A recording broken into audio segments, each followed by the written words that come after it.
ലോക്സഭാ തെരഞ്ഞെടുപ്പിന് ഒരുങ്ങിയിരിക്കുന്നു കേരളം. മറ്റന്നാൾ പോളിംഗ് ബൂത്തിലേക്ക് പോവുകയാണ് സംസ്ഥാനം. അപ്പോൾ ഇന്ന് പരസ്യപ്രചാരണം അവസാനിക്കുന്നു. 20 ലോക്സഭാ മണ്ഡലങ്ങളിലെയും ഏറ്റവും പുതിയ ട്രെൻഡുകൾ എന്താണ് എന്ന് പരിശോധിക്കുകയാണ് 24 നേരെ വടകരയിലേക്ക് പോകുന്നു. മിഥില ബാലൻ തയ്യാറായി നിൽപ്പുണ്ട് അവിടെ.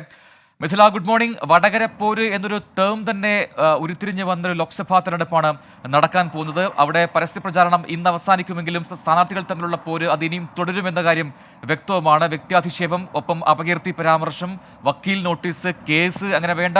വടകര ആദ്യം മുതൽ തന്നെ ആ രീതിയിൽ തന്നെയായിരുന്നു മുന്നോട്ട് പോയത്. ഇപ്പോൾ ഏറ്റവും ഒടുവിൽ അങ്ങോട്ടും ഇങ്ങോട്ടും കേസുകൾ വരുന്നു. അപ്പോൾ എന്താണ് വടകരയിലെ സ്ഥാനാർത്ഥികൾക്ക് പറയാനുള്ളത്? ഓരോ മുന്നണികളുടെയും വിജയപ്രതീക്ഷകൾ എത്രമാത്രമാണ്? ഇന്ന് ഈ പറയുന്നത് പോലെ ഒരു പ്രധാനപ്പെട്ട മണ്ഡലം പ്രശ്നങ്ങൾ ഉണ്ടാവാനുള്ള സാധ്യതയുണ്ട്. അതുകൊണ്ട് തന്നെ അവിടുത്തെ കൊട്ടിക്കലാശം ഏത് രീതിയിലാണ്? ഒരു സ്ഥലത്തിന് പകരം പലയിടങ്ങളിലായിട്ടാണോ മുന്നണികൾ വിന്യസിക്കുക? Rijin, very good morning. Vadakara സ്ഥാനാർത്ഥി പ്രഖ്യാപനത്തിന് മുൻപേ തന്നെ കേരളത്തിൽ ചർച്ചയായ ഒരു മണ്ഡലമാണ്. അതുകൊണ്ട് തന്നെ ഇന്നത്തെ കൊട്ടിക്കലാശവും അതിൻ്റെതായ പ്രാധാന്യമുണ്ട്.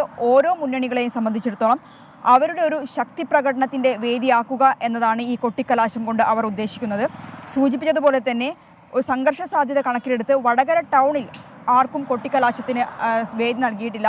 പകരം ചെറിയ ചെറിയ സ്വീകരണങ്ങൾ മാത്രമാണ് വടകരയിൽ. അത് മറ്റ് DJ-യോ മറ്റ് ബാൻഡ് മേളങ്ങളോ അത്തരം കാര്യങ്ങളൊന്നും വടകര നഗരത്തിൽ പാടില്ല. പകരം തലശ്ശേരിയിലാണ് മൂന്ന് മുന്നണികൾക്കും കൊട്ടിക്കലാശത്തിന് വിപുലമായ സൗകര്യം ഒരുക്കിയിട്ടുള്ളത്. LDF-നെ സംബന്ധിച്ചിടത്തോളം തലശ്ശേരി പഴയ സ്റ്റാൻഡാണ്. UDF-നും BJP-ക്കും പുതിയ സ്റ്റാൻഡിൽ രണ്ടിടങ്ങളിലായിട്ടാണ് സ്ഥലം നൽകിയിട്ടുള്ളത്. ഇത്തരത്തിൽ കൊട്ടിക്കലാശം വൈകിട്ട് തലശ്ശേരി ടൗൺ കേന്ദ്രീകരിച്ചായിരിക്കും, ഈ ബസ് സ്റ്റാൻഡ് പരിസരം കേന്ദ്രീകരിച്ചായിരിക്കും നടക്കുക.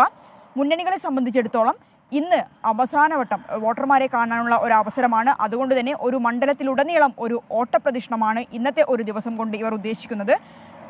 LDF സ്ഥാനാർത്ഥി അല്പസമയത്തിനകം ഞാൻ നിൽക്കുന്ന ഈ കൊയിലാണ്ടി നിയമസഭാ മണ്ഡലത്തിൽ നിന്നായിരിക്കും റോഡ് ഷോ ആരംഭിക്കുക.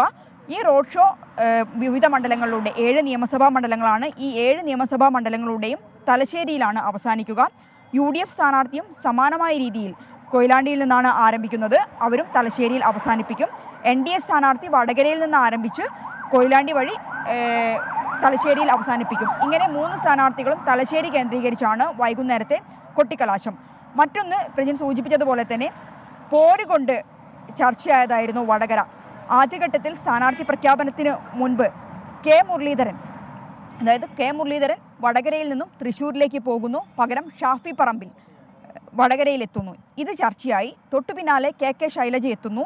ഈ 2 സ്ഥാനാർത്ഥികളും വടകരയിൽ കാലുകുത്തുന്നത് വളരെ ആവേശത്തോടു കൂടിയാണ്. ഇവർക്ക് പ്രവർത്തകർ നൽകിയ ഒരു സ്വീകരണം, ആ സ്വീകരണത്തിൽ കണ്ട ആൾക്കൂട്ടം ഇന്നലെ രാത്രി വരെ നമ്മൾക്ക് ഇവരുടെ ഒരു സ്വീകരണത്തിൽ കാണാൻ കഴിഞ്ഞിട്ടുണ്ട്. മറ്റ് മണ്ഡലങ്ങളിലൊന്നും കാണാത്ത വിധം ആൾക്കൂട്ടങ്ങൾ, കുഞ്ഞു കുഞ്ഞു സ്വീകരണ യോഗങ്ങൾ പോലും ആൾക്കൂട്ടങ്ങളായി മാറുന്ന കാഴ്ചയായിരുന്നു വടകരയിൽ നിന്നും കാണാൻ കഴിഞ്ഞിട്ടുള്ളത്. വിവിധ വിഷയങ്ങൾ നേരത്തെ സൂചിപ്പിച്ചതുപോലെ തന്നെ TP ചന്ദ്രശേഖരൻ, കോവിഡ് അഴിമതി, വ്യക്തിഹത്യ, തൊഴിലുറപ്പ് തൊഴിലാളികൾക്കു നേരെയുണ്ടായ പരാമർശം, പാനൂരിലെ ബോംബ് സ്ഫോടനം, അങ്ങനെ ചർച്ച ചെയ്ത നിരവധി വിഷയങ്ങൾ. മാത്രമല്ല നിയമ നടപടികളിലേക്കും കേസിലേക്കും കൂടി പോയ ഒരു മണ്ഡലം കൂടിയാണ്. അതുകൊണ്ട് തന്നെ കൊട്ടിക്കലാശം ഇന്ന് അതിൻ്റെ എല്ലാ അർത്ഥത്തിലും ആവേശമാക്കാനുള്ള തയ്യാറെടുപ്പിൽ തന്നെയാണ് വടകരയിലെ 3 സ്ഥാനാർത്ഥികളും, ഇടത് വലത് NDA സ്ഥാനാർത്ഥികളുള്ളത്. 3 പേരും വിജയപ്രതീക്ഷയിൽ തന്നെയാണ്. ശരി മിഥില.